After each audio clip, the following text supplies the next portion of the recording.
Please welcome to the stage, Vanessa Golenia!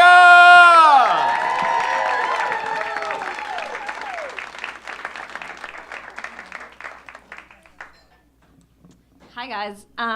This place is so cool. Did you guys notice that there's squatty potties in the bathroom? I feel like that's so progressive.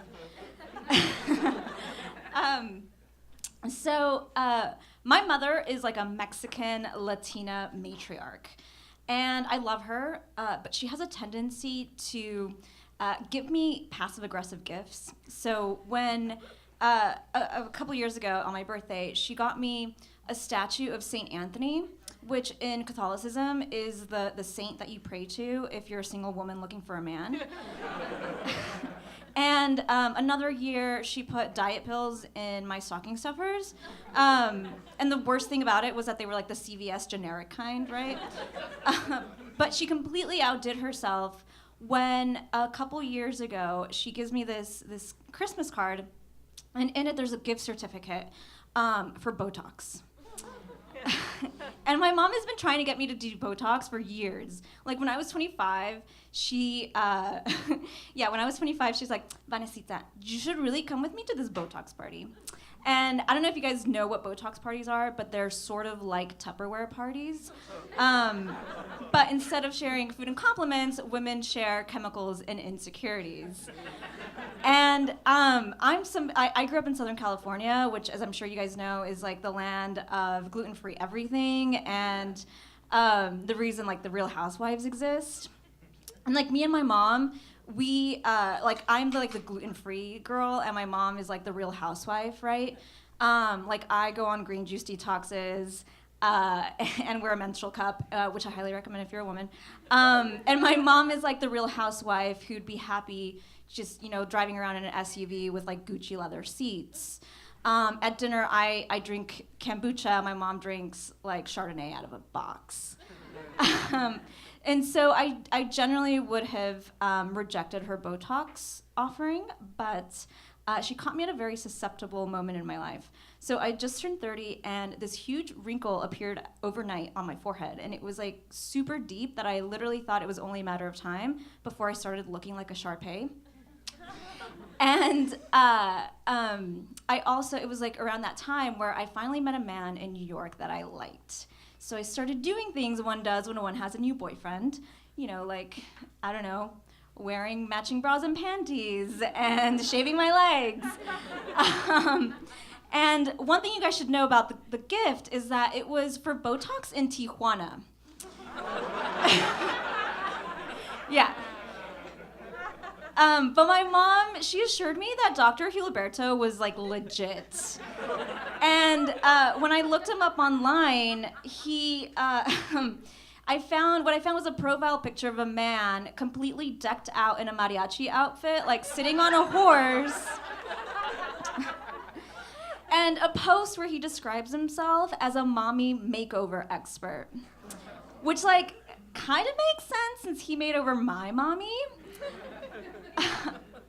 So on the day of the appointment, I drive down like the dusty Tijuana roads, and I get to his clinic, and I'm led to the back room, and Dr. Gilberto comes in, and he's like this fair-skinned man, and he has like stretched out like beautiful complexion, and he administers a Botox, and when he's done, he goes, "Can I make a suggestion?" I have good manners, so I said sure. And he brings a mirror up to my face and he goes, so your nose is slightly crooked, your lower cheeks are a little fat, and your upper cheeks are starting to sink in. He goes, I recommend a nose job, fillers, and some cheek sculpting. And I laugh because it sounds a little ridiculous, like I feel like I've always had a completely agreeable face. But then I'm like, Dr. Gilberto's a real doctor, and I think he just diagnosed me as ugly.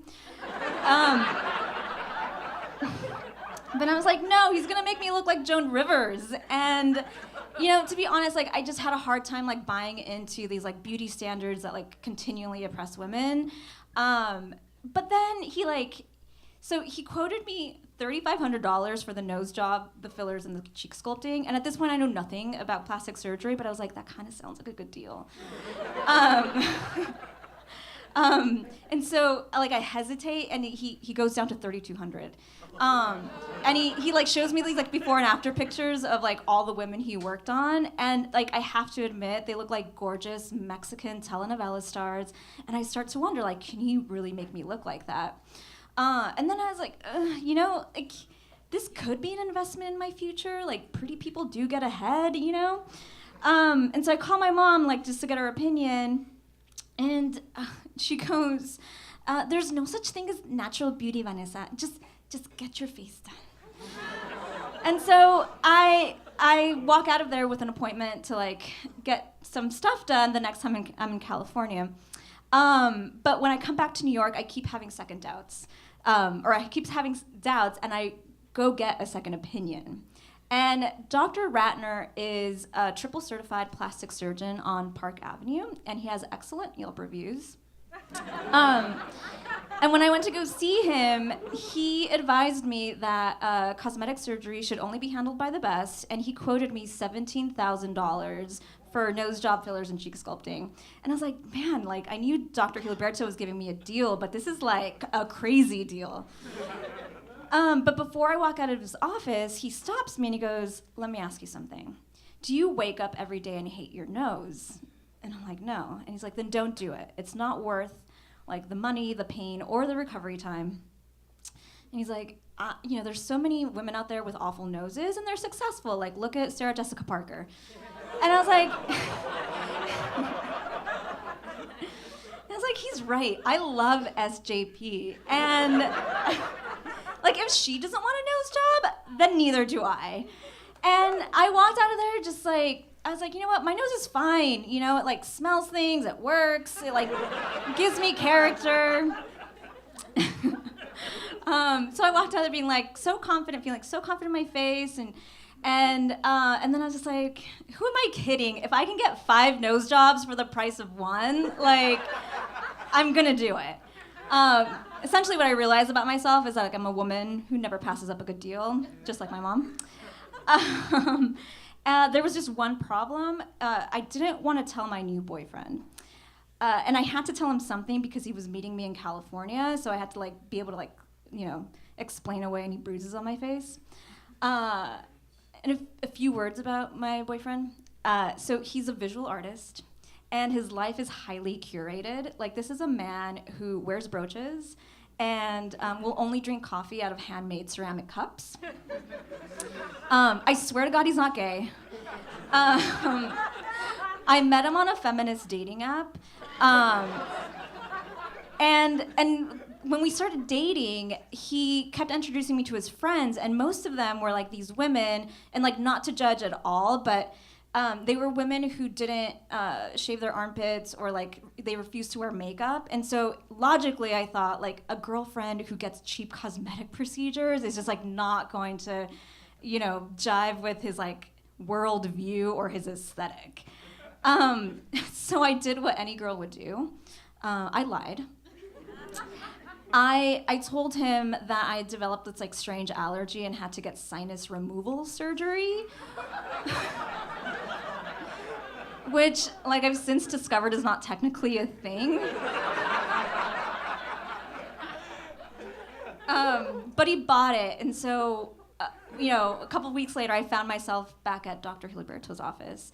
And as I'm going into the operating room, I have one of those moments where you just, like, ask yourself, like, how did I get here? A couple weeks ago, I was, like, reluctantly getting Botox, and now I'm, signing up for a nose job. And so I tell Dr. Gilberto, listen, I know you want to give me, like, the plastic surgery, like, prefix menu, but today I'm going a la carte. So I tell him, no nose job, but I will take, the fillers and the cheek sculpting, because I did drive all the way down here after all. And so he keeps telling me it's like a small procedure. He's like, poquito, poquito. And so I'm like really surprised when he starts the procedure by like stabbing my abdomen with a needle the size of a 12-inch ruler. And as he's like violently harvesting the fat out of me, he explains that doing a fat transfer is actually a more natural approach than synthetic fillers, which like gives me some level of comfort because, I'm getting cosmetic surgery the organic way. And what happens next is he gets this like syringe of my own fat and he injects it into my face. And if you can imagine what it would sound like if somebody farted directly inside your head.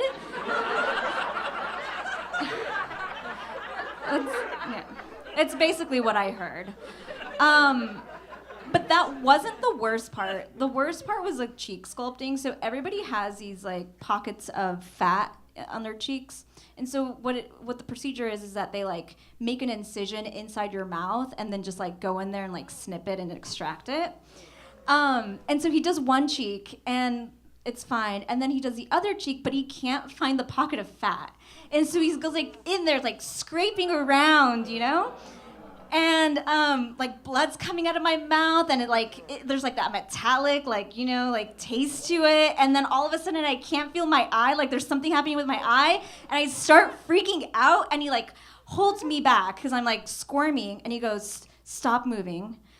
Do you want me to continue?" And I'm like, I don't want to have a crooked nose and uneven cheeks. Like, yes, just finish the job.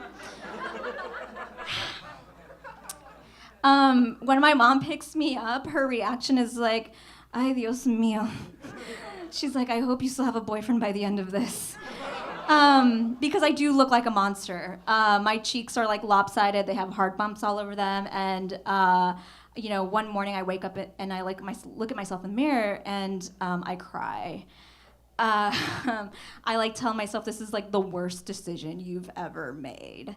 And I completely feel like I dodged the bullet with like the nose job because what I realized, like I did like a ton of research on this after the fact. But like nose jobs are really a function of what the doctor's like personal aesthetic is and like whatever is like trendy at the time. So that's why ski slope noses were like big in the 70s and why the upturned nose was like big in the 90s. And like cool that you can like, you know, buy like a certain model of a nose, but who wants to get stuck with like an iPhone 4C equivalent on their face, right? Yeah, so then my boyfriend comes, I pick him up from the airport and like the swelling has like it's gone down, but it's not, it's like still there. And I'm like nervous, I'm like wearing big glasses and stuff. But he doesn't seem to notice because men never notice anything. That's until we get around to like, you know, getting busy. And because what I didn't think about, because I didn't know what was going to happen, was that he was going to see like the bruising where like the harvesting happened. And when he sees it, he's like, "Whoa, like what happened?" And I cave in. I tell him about the near nose job and the fillers and the cheek sculpting. And to my relief, he doesn't judge me. He doesn't break up with me. He's actually really, really sweet about it. He says like, "Babe, I think you're beautiful. Like, I don't understand why you did it, but, you know, I respect whatever it is you want to do with your body." And that's when I like silently patted myself on the back for like joining that feminist dating app that I met him on. And then when the conversation came to an end, he goes, "Babe, you know what? At least you didn't get Botox."